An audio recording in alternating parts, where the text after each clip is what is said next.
Hello, welcome to Coffee Talk. I'm Jill Allen, the founder and owner of Jill Allen and Associates, the orthodontic consulting firm that specializes in startup orthodontic practices and practices that have been in business 8 years or less. In this session, we're going to be talking about what I consider to be best practices for setting your business goals.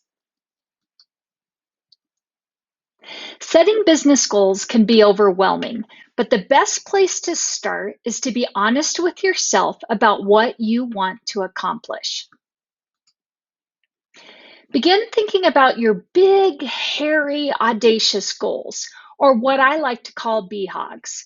Now, this is a goal that you are striving to reach, even though it may be a bit lofty. Maybe it's a 5-year goal or a 10-year goal, maybe even a 3-year goal. It doesn't matter. You just need to define what your big, hairy, audacious goal is going to be.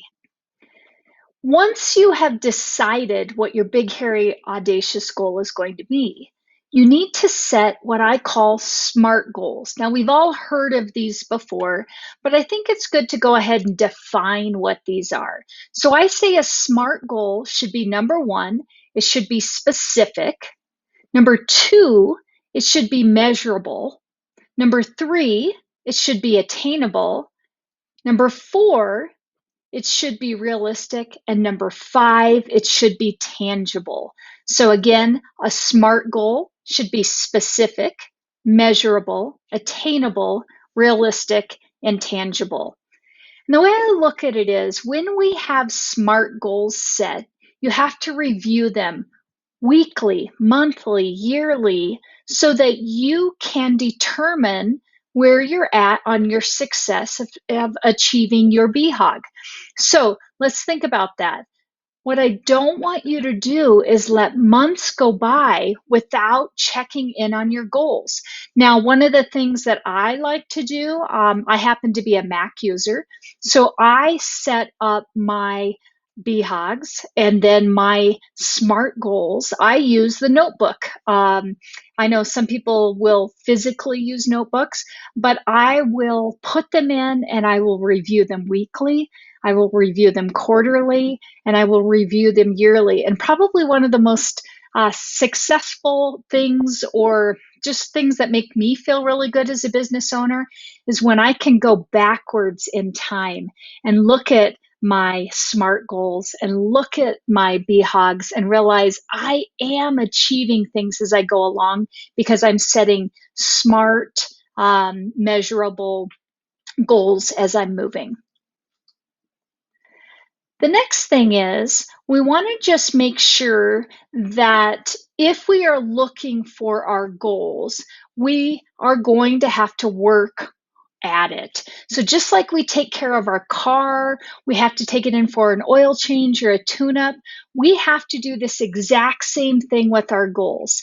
So again, consistency and paying attention to them is what's going to help you achieve your big, hairy goals. So don't take an out of sight, out of mind approach to your goal. I think that it can be easy for us because ultimately we're afraid of failure. And so it can be easy for us to not look at our goals and think, oh, that's such a big goal. I just, maybe I'll get there. And every once in a while I'll check in, versus if every week, every month, every quarter, I'm checking in and working towards our goal, it's going to be okay. The other thing is I want you to think about, don't be afraid to commit to goals because you're afraid to fail. Let me tell you that if you find yourself losing steam, I want you to take a little bit of time to review your goals. Maybe they need to be tweaked a little bit. Now, I'm not saying completely scratch your BHOG, but maybe running a 5K marathon in the next 2 weeks when you've never ran in your whole life is maybe something that needs to be tweaked. Maybe we need to work on walking before jogging before running. One of my favorite quotes is, failure is not the opposite of success. It's part of success. And I will tell you, being a business owner, being in our industry for over 28 years now, There are times where we are going to have many failures, but in the long run, when I look at my career and I look at where I'm going, and I'm sure if you look at where you are going in your life, you will see that little failures here and there just make us stronger, and they are our steps to success. So, as we finish up this week's coffee talk, I just want to remind you that if you want to hear more about this topic, if you've got questions or concerns for me, please write them in the comments below. And if you're looking for a way to find out about more about what I do, check me out. Go on to our website at www.practiceresults.com. Now, next week, be sure and turn in. We're going to be finishing up our Business Basics series. And next week, we're going to be talking about this really crazy word called catalyzing statements. Yes, it's a big word. You may not have heard of it. You may have heard of it in a different way, but I really do believe it's kind of the final piece in our business basics and something that you're not going to want to miss. So until next time, happy coffee talk, and we'll see you later.